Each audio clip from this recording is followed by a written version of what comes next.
Meanwhile, Texas Governor Greg Abbott is calling for safer schools in Texas. Today, he sent a letter to the head of the Texas Education Agency demanding immediate action. That letter outlined steps that he believes need to be taken to ensure students are as safe as possible in Texas schools.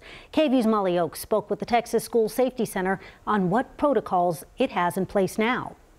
The letter asked the TEA to look at what protocols are in place now and also share any information from the Texas School Safety Center on school safety programs and make sure all school districts, charter schools, private schools, even child care providers get the most up-to-date info.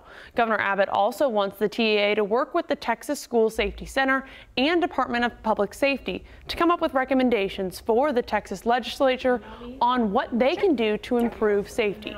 Right now, the Texas School Safety Center already has protocols in place. First, school districts are required to have multi-hazard emergency operations plans.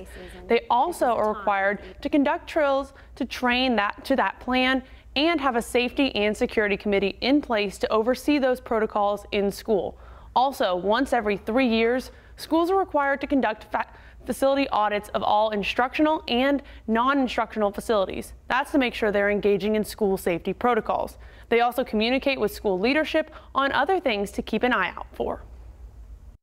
We often see sort of a contagion effect where you may see some copycat threats, etc. And we've seen a little bit of those in our state.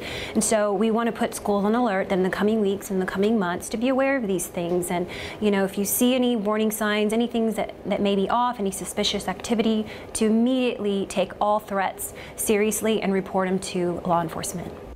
They also train schools in that standard response protocol, which includes lockdowns, how to respond to an outside intruder, like locking the door, turning out the lights, and staying out of sight.